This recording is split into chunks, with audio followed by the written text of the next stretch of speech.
काफ़ी कुछ बातें तो मैंने अपने संबोधन में, बातचीत में कुछ विचार तो रख ही दी है, लेकिन एक बात निश्चित है कि अब तक आप एक ट्रेनी के रूप में काम करते हैं। आपको लगता है कि एक शेल्टर है, एक प्रोटेक्टिव एनवायरनमेंट में आप काम कर रहे हैं। आपको लगता है कि गलती करेंगे तो साथी भी है, संभालेगा, आपके ट्रेनिंग देने वाले लोग हैं वो भी संभाल लेंगे, लेकिन रातों रात स्थिति बदल जाएगी। जैसे ही यहां से आप बाहर निकलोगे, आप प्रोटेक्टेड एनवायरनमेंट में नहीं होंगे। सामान्य मानवी आपको नए हो, अनुभव अभी हुआ नहीं है, कुछ नहीं समझेगा। वो तो ये समझेगा कि भाई आप तो यूनिफॉर्म में हैं, आप तो साहब हैं, मेरा ये काम क्यों नहीं हो रहा है? अरे आप तो साहब हैं, आप ऐसे कैसे करते हो? यानी आपकी तरफ देखने का नजरिया बिल्कुल बदल जाएगा। ऐसे समय आप किस प्रकार की अपने आप को कैसे प्रस्तुत करते हैं, कैसे आप अपने आप को वहां से कार्यरत करते हैं, इसको बहुत बारीकी से देखा जाएगा। मैं चाहूंगा कि आप इसमें शुरू के कालखंड में जितने ओवर कॉन्शियस रहे जरूर रहें, क्योंकि first impression is last impression. अगर आपकी एक छवि शुरू में ऐसी बन गई कि भाई ये तो इस प्रकार के अफसर हैं, फिर आप कहीं पर भी ट्रांसफर करोगे, वो आपकी छवि आपके साथ ट्रैवल करती जाएगी, तो आपको उसमें से बाहर आने में बहुत समय जाएगा। आप बहुत केयरफुली ये कोशिश कीजिए। दूसरा, समाज व्यवस्था का एक दोष रहता है। हम भी जब चुन करके दिल्ली में आते हैं तो दो चार लोग हमारे आसपास ऐसे ही चिपक जाते हैं, पता ही नहीं होता ये कौन है, और थोड़े दिन में सेवा करने लग जाते हैं। साहब गाड़ी की जरूरत है तो बता देना, व्यवस्था कर दूंगा। पानी की जरूरत है तो बोलिए साहब ऐसा करो, अभी तो आपको खाना नहीं होगा, ये भवन का खाना अच्छा नहीं है, चलिए मैं नजदीक में यहाँ खाना है, मैं ले आऊँ क्या?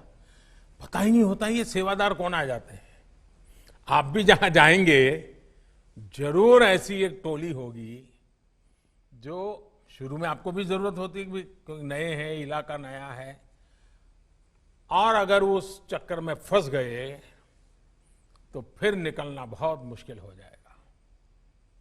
आप कष्ट हो शुरू में तो कष्ट, नया इलाका है तो नया इलाका, अपनी आंखों से, अपने कान से, अपने दिमाग से चीजों को समझने का प्रयास कीजिए। शुरू में हो सके तो अपने कान को फिल्टर लगा दीजिए। आपको लीडरशिप में सक्सेस होना है तो शुरू में आपके कान को फिल्टर लगा दीजिए। मैं ये नहीं कहता हूं कान को ताला लगाइए, मैं फिल्टर लगाने के लिए कह रहा हूं। इससे क्या होगा कि जो जरूरी चीजें हैं, जो आपकी कैरियर के लिए, आपकी ड्यूटी के लिए, एक इंसान के नाते, वो फिल्टर की हुई चीजें जब आपके दिमाग में जाएगी, आपको बहुत काम आएगी। सारा कूड़ा कचरा, वरना तो आप देखिए कोई भी जाता है तो लोग उसको एक डस्टबिन मान लेते हैं, और जितना बड़ा आदमी उतना बड़ा डस्टबिन मानते हैं, और कूड़ा कचरा फेंकते ही चले जाते हैं, और हम भी उस कूड़े कचरे को संपत्ति मान लेते हैं। हम अपने मन मंदिर को जितना साफ रखेंगे उतना फायदा होगा। दूसरी एक विषय, क्या कभी हमने अपने थाने के कल्चर को बल दिया है क्या? हमारा थाना एक सामाजिक विश्वास का केंद्र कैसे बने, उसका एनवायरनमेंट। आज थाना देखिए, स्वच्छता का अभाव होता है, ये ठीक है, कुछ इलाकों में थाने बहुत पुराने हैं, जर्जरित है, मैं जानता हूं, लेकिन साफ सुथरा रखना तो कोई मुश्किल काम नहीं है। हम तय करें कि मैं जहां जाऊंगा मेरे हाथ के नीचे 50, 100, 200 जो भी थाने होंगे, उसमें ये 12-15 चीजें मैं कागज पे तय करूंगा, ये बिल्कुल पक्का करके रहूंगा। व्यक्ति को मैं बदल पाऊं ना बदल पाऊं, मैं व्यवस्था को बदल सकता हूं, मैं एनवायरनमेंट को बदल सकता हूं। क्या आपकी प्रायोरिटी में ये चीज हो सके? और आप देखिए, फाइलें कैसे रखना, चीजें कैसे रखना, कोई आए तो कैसे बुलाना बिठाना, इन छोटी छोटी चीजों को आप कर लीजिए। कुछ पुलिस के लोग जब नए ड्यूटी पर जाता है तो उनको लगता है कि मेरा रौब पहले मैं दिखा दूं, लोगों को मैं डरा दूं, मैं लोगों में एक अपना हुक्म छोड़ दूं, और जो एंटी सोशल एलिमेंट हैं वो तो मेरा नाम से ही कांपने चाहिए। ये जो सिंघम वाली फिल्में देख करके जो बड़े बनते हैं, उनके लिए दिमाग में ही भर जाता है, और उसके कारण करने वाले काम छूट जाते हैं। आपके हाथ के नीचे अगर 100 लोग, 200 लोग हैं, 500 लोग हैं, उनमें क्वालिटेटिव चेंज कैसे आए, फिर एक अच्छी टीम कैसे बने, आपकी सोच के अनुसार अच्छा, आप देखिए, आपको देखने का तरीका बदल जाएगा। सामान्य मानवीय पर प्रभाव पैदा करना है कि सामान्य मानवीय में प्रेम का सेतु जोड़ना है, तय कर लीजिए। अगर आप प्रभाव पैदा करेंगे तो उसकी उम्र बहुत कम होती है, लेकिन प्रेम का सेतु जोड़ेंगे तो आप रिटायर्ड हो जाएंगे, तब भी जहां आपकी पहली ड्यूटी रही होगी, वहां के लोग आपको याद करेंगे कि 20 साल पहले ऐसा एक नौजवान अफसर हमारे यहाँ आया था, भाषा तो नहीं जानता था, लेकिन जो उसका व्यवहार था, लोगों के दिलों को जीत लिया था। आप एक बार जन सामान्य के दिल को जीत लेंगे, बदल जाएगा। एक पुलिसिंग में मान्यता है। मैं जब नया नया सीएम बना तो गुजरात में दिवाली के बाद नया साल होता है, तो हमारे यहाँ एक फंक्शन छोटा सा होता है जिसमें पुलिस के लोगों से दिवाली मिलन का कार्यक्रम होता है, और मुख्यमंत्री उसमें रेगुलर जाते हैं, मैं भी जाता हूं। जब मैं जाता था, पहले जो मुख्यमंत्री जाते थे वो जाकर के मंच पे बैठते थे और कुछ बोलते थे और शुभकामनाएं देके निकल जाते थे। मैं वहां जितने हूं उनको मिलता था। तो मैं शुरू में जब गया तो वहां जो पुलिस के अधिकारी थे, उन्होंने मुझे रोका, बोले साहब सबसे हाथ क्यों मिला रहे हैं आप, मत मिलाइए। अब उसमें कांस्टेबल भी होते थे, छोटे मोटे हर प्रकार के मुलाजिम होते, और करीब 100-150 का गैदरिंग होता था। मैंने कहा क्यों? अरे बोले साहब आपके तो हाथ ऐसे होते हैं कि आप हाथ मिलाते मिलाते तो शाम को आपका हाथ सूजन आ जाएगी और ट्रीटमेंट करनी पड़ेगी। मैंने कहा ये क्या सोच है आपकी? वो भी तो समझता है कि मैं जिससे मिल रहा हूं उसका हाथ बड़ा सामान्य है तो मैं उससे प्यार से मिलूंगा, लेकिन एक सोच, पुलिस है मतलब ऐसा ही होगा, वो गाली बोलेगा, वो तू करेगा, फटकारेगा, ये कल्पना गलत है जी। इस कोरोना कालखंड के अंदर ये जो यूनिफॉर्म में बनी बनाई जो छवि है, वो पुलिस रियल में नहीं है। वो भी एक इंसान है, वो भी अपनी ड्यूटी मानवता के हित के लिए कर रहा है। ये जन सामान्य में भरेगा हमारे अपने व्यवहार से। हम अपने व्यवहार से ये पूरा कैरेक्टर कैसे बदल सकते हैं? उसी प्रकार से मैंने देखा है कि आमतौर पर पॉलिटिकल लीडर्स और पुलिस का सबसे पहला मुकाबला हो जाता है, और जब यूनिफॉर्म में होता है तो उसको लगता है कि मैं ऐसा करूंगा तो मेरा बराबर जमेगा, और 5-50 ताली बजाने वाले तो मिल ही जाते हैं। हमें भूलना नहीं चाहिए कि हम एक डेमोक्रेटिक व्यवस्था में हैं। लोकतंत्र में दल कोई भी हो, जनप्रतिनिधि का एक बड़ा महत्व होता है। जनप्रतिनिधि का सम्मान मतलब मैं लोकतांत्रिक प्रक्रिया का सम्मान करता हूं। उसके साथ हमारे डिफरेंसेस हो तो भी उसका एक तरीका होता है, उस तरीके को हमने अपनाना चाहिए। मैं मेरा अपना अनुभव बताता हूं। मैं जब नया नया मुख्यमंत्री बना तो ये जो आपको ट्रेनिंग दे रहे हैं ना अतुल, वो उस समय मुझे ट्रेनिंग दे रहे थे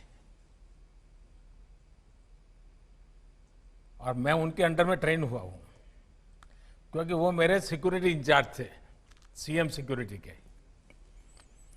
तो एक दिन क्या हुआ, मुझे ये पुलिस तामझाम, मुझे मेंटली मैं फिट नहीं होता हूँ, मुझे बड़ा अटपटा लगता है, लेकिन मजबूरन मुझे उसमें रहना पड़ता था।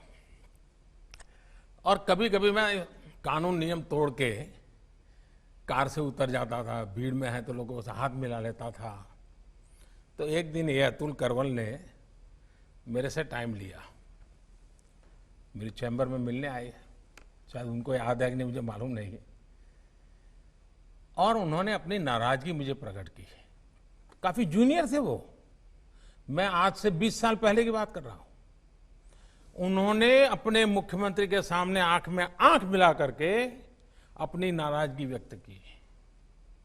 उन्होंने कहा, साहब आप ऐसे नहीं जा सकते, कार में से आप अपनी मर्जी से नहीं उतर सकते, आप ऐसे भीड़ में नहीं जा सकते। मैंने कहा, मेरी जिंदगी के तुम मालिक हो क्या, या तुम तय करोगे क्या मुझे क्या करना क्या नहीं?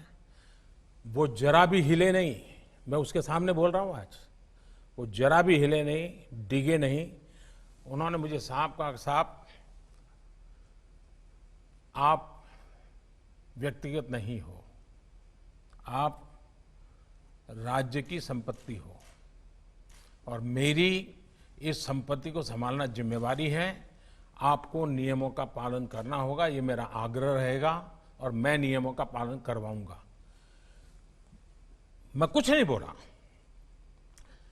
लोकतंत्र का सम्मान भी था, जनप्रतिनिधि का सम्मान भी था, लेकिन अपनी ड्यूटी के संबंध में बहुत ही पोलाइट वर्ड में अपनी बात बताने का तरीका भी था। मेरे जीवन के वो बिल्कुल शुरुआती कालखंड थे मुख्यमंत्री के नाते। वो घटना आज भी मेरे मन पर स्थिर क्यों है?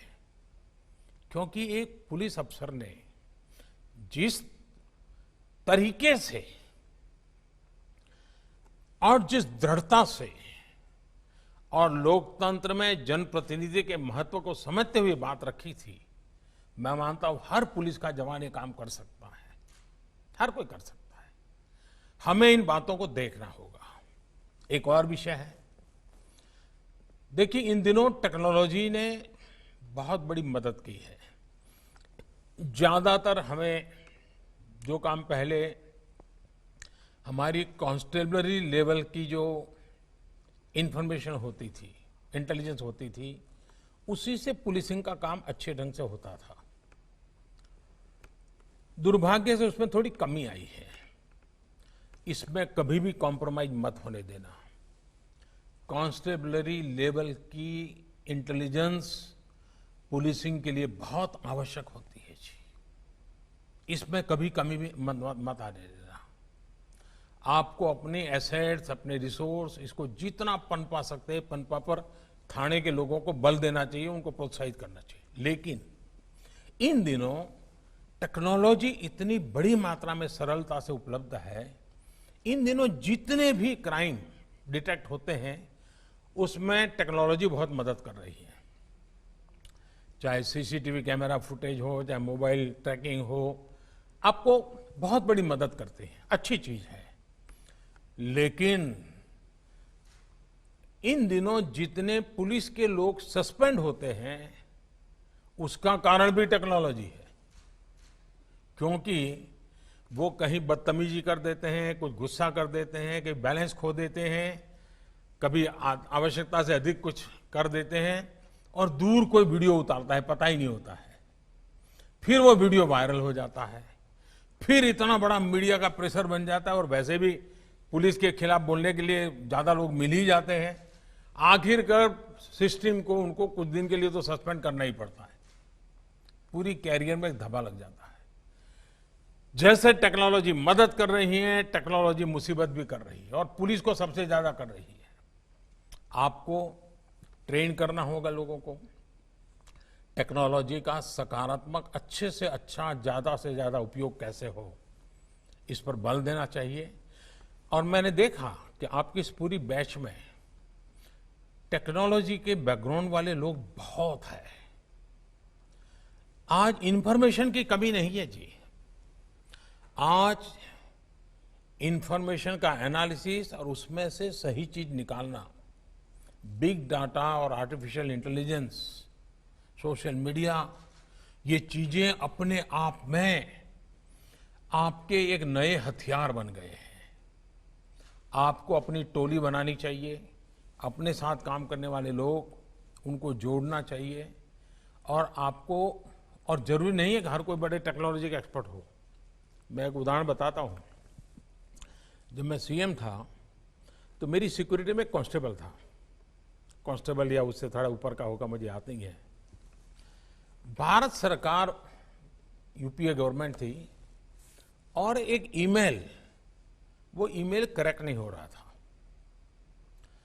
और भारत सरकार के लिए चिंता का विषय था कि इस मामले में। तो ये चीजें अखबार में भी आई। मेरी टोली में एक सामान्य 12वीं कक्षा पढ़ा हुआ नौजवान था। उसने इसमें रुचि ली, और आप हैरान हो जाएंगे, उसने उसको क्रैक किया। और उस समय शायद गृह मंत्री चिदम्बरम जी, उन्होंने उसको बुलाया, उसको सर्टिफिकेट दिया। यानी कि कुछ ऐसे लोग होते हैं जिनके पास कुछ विधा होती है। हमें इनको ढूंढना चाहिए, इनका उपयोग करना चाहिए, और उनको काम में लगाना चाहिए। अगर ये आप करते हैं तो आप देखिए, ये आपके नए शस्त्र बन जाएंगे, ये आपकी नई शक्ति बन जाएगी। अगर आपके पास 100 पुलिस का बल है, इन साधनों पर अगर आपकी ताकत आ गई, इंफॉर्मेशन के एनालिसिस में टेक्नोलॉजी का उपयोग किया, आप 100 नहीं रह जाएंगे, हजारों में तब्दील हो जाएंगे, इतनी ताकत बढ़ जाएगी। आप उस पर बल दीजिए। दूसरा, आपने देखा होगा कि पहले नेचुरल कैलेमिटीज होती थी। बहुत बाढ़ आ गई, भूकंप आ गया, कोई बहुत बड़ा एक्सीडेंट हो गया, साइक्लोन आ गया, तो आमतौर पर फौज के लोग वहां पहुंचते थे, और लोगों को भी लगता था भाई चलिए फौज के लोग आ गए हैं, अब इस मुसीबत में से निकलने के लिए हमको बहुत बड़ी मदद भी, एक बड़ा स्वाभाविक बन गया था। पिछले कुछ वर्षों में एसडीआरएफ और एनडीआरएफ के कारण हमारे पुलिस बल के ही जवान हैं, उन्होंने जो काम किया है, और जिस प्रकार से टीवी की ध्यान भी उन्हीं लोगों पे, उनका एक स्पेशल यूनिफॉर्म बन गया है, और पानी में भी दौड़ रहे हैं, मिट्टी में भी दौड़ रहे हैं, पत्थरों पर काम कर रहे हैं, बड़ी बड़ी शिलाएं उठा रहे हैं। इसने एक नई पहचान बना दी है पुलिस विभाग की। मैं आप सबसे आग्रह करूंगा कि आप अपने इलाके में, अपने क्षेत्र में एसडीआरएफ और एनडीआरएफ के काम के लिए जितने ज्यादा टोलियां अपनी तैयार कर सकते हैं, करनी चाहिए। आपके पुलिस बेड़े में भी और उस इलाके के लोगों में भी। अगर आप नेचुरल कैलेमिटीज में जनता की मदद करने में पुलिस बल की, क्योंकि ड्यूटी तो आपकी आ ही जाती है, लेकिन ये अगर महारत है तो बड़ी आसानी से इस ड्यूटी को आप संभाल सकते हैं। और इन दिनों इसकी रिक्वायरमेंट बढ़ती चली जा रही है। और थ्रू एनडीआरएफ, थ्रू एसडीआरएफ, आप पूरी पुलिस बेड़े की एक नई छवि, नई पहचान आज देश में बन रही है। हम गर्व के साथ आज देश कह रहा है कि देखिए भाई, इस संकट की घड़ी में पहुंच गए, इमारत गिर गई, लोग दबे थे, पहुंच गए, उन्होंने निकाला लोगों को। मैं चाहूंगा कि ऐसे अनेक ऐसे क्षेत्र हैं जिसमें आप लीडरशिप दे सकते हैं। आपने देखा होगा, ट्रेनिंग का बहुत बड़ा महत्व होता है। हम ट्रेनिंग को कभी कम मत आगे। ज्यादातर हमारे देश में सरकारी मुलाजिम के लिए ट्रेनिंग को पनिशमेंट माना जाता है। ट्रेनिंग यानी कोई निकम्मा अफसर होगा तो उसको ट्रेनिंग के काम में लगाया होगा, ऐसी इंप्रेशन बन जाती है। हमने ट्रेनिंग को इतना नीचे कर दिया है, वो हमारी सारी गुड गवर्नेंस की समस्याओं की जड़ में है, और उसमें से हमको बाहर आना होगा। देखिए, मैं अतुल करवाल की दोबारा तारीफ करना चाहूंगा आज। अतुल को, उसका, वो भी टेक्नोलॉजी बैकग्राउंड के हैं, एवरेस्ट हो आए हैं, बड़े साहसिक हैं। उनके लिए पुलिस में कोई भी पद प्राप्त करना मैं नहीं मानता मुश्किल है। लेकिन आज से कुछ साल पहले भी उन्होंने हैदराबाद में ट्रेनिंग के काम को खुद ने चॉइस से लिया था और वहां आके काम किया था। इस बार भी उन्होंने खुद ने चॉइस से कहा कि मुझे तो ट्रेनिंग का काम दीजिए, और वो आज वहां आए हैं। इसकी बहुत बड़ी अहमियत होती है जी। मैं चाहूंगा कि इसको महत्व दिया जाए, और इसलिए भारत सरकार ने एक मिशन कर्मयोगी अभी 2 दिन पहले ही कैबिनेट ने उसको मंजूर किया है। हम बहुत बड़ी प्रतिष्ठा देना चाहते हैं इस ट्रेनिंग की एक्टिविटी को, एक मिशन कर्मयोगी के रूप में देना चाहते हैं। मुझे लगता है कि इसको करना चाहिए और आगे बढ़ाना चाहिए। मैं एक अपना अनुभव और बताना चाहता था। मैं गुजरात में एक 72 घंटे का एक कैप्सूल बनाया था मैंने ट्रेनिंग का, और सरकारी अफसरों को 3-3 दिन के लिए, सब प्रकार के मुलाजिम के लिए अलग अलग ट्रेनिंग थी 72 घंटे की। और बाद में मैं खुद उनका फीडबैक लेता था, क्या अनुभव आया। जब शुरू का कालखंड था तो एक 250 लोग जिन्होंने ट्रेनिंग ली थी, मैंने उनकी मीटिंग की, पूछा भाई कैसा रहा है 72 घंटे में। ज़्यादातर लोगों ने कहा था 72 घंटों को जरा बढ़ाना चाहिए, हमारे लिए बहुत उपयोगी होता है। कुछ लोगों ने कहा कि विषय, उसमें एक पुलिस वाला खड़ा हुआ, उसमें मैंने पूछा भाई आपका क्या अनुभव रहा।